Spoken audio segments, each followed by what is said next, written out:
Grindhouse is, we're known for burgers, but kind of change things up a little bit as we go. We make everything in-house, everything that isn't grown or cheese, but we do all of our own toppings, all of our own dressings, all of our own seasonings, all of our own everything from start to finish. So our kind of thing is like make it yourself, and if you want it to taste good, you got to make it yourself. You can't buy it. We have awesome salads and burgers. That's really kind of what launched us into everyday business. Really big lunch business. We're very fast. We have a thing called a Grindhouse Classic, which is our kind of staple burger, which is a burger, smoked Gouda, bacon, arugula, pickled onion, and a house sauce we make, our Grindhouse Burger sauce.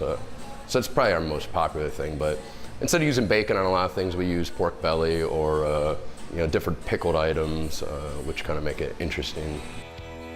If somebody wants a medium well, they want a medium well. They don't want a well done, or they don't want a medium. If somebody wants a medium, they want a medium. You gotta know what you're cooking and how to cook it and what the best way to read your customer is, because if you give them what they want and what they expect every single time, then you're never gonna have a problem or a complaint because they asked you for it. So we do like a twist on a Cobb salad, which we actually looked up the original dressing for the Cobb salad from Brown Derby, and we do a replication of what the original 1932 Brown Derby recipe is. We also have the biggest view of the river, sitting inside. Everybody else just has one window and a glimpse. We have, obviously 4 panels here that you get to look out on anywhere you sit in the dining room. We all started working together about 8 years ago, and we all have like a really good working relationship, a great work ethic with one another.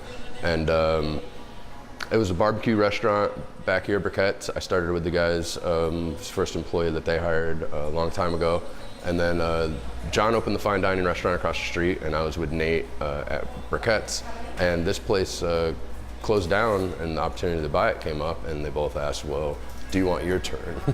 And I said, well, of course. So we came in here, and John had experience with doing grilled items, made the order over at the Bascule at the fine dining restaurant, and Nate had me prepared for restaurant management. So between the two of them, they've prepped me very well to be able to manage this place and kind of inject our personalities into it, which is, old 50s music and grandma's States plates and Lou Gehrig battery sign, whatever else. And people want personality.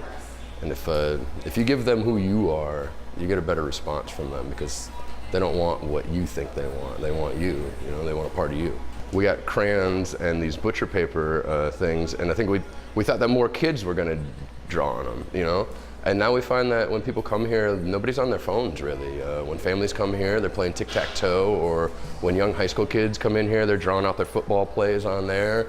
And when older couples come in, they write little sweet messages to each other, and it's kind of redefining interactive. Interactive doesn't always have to mean technology. They're interacting with each other again, which is really inspiring.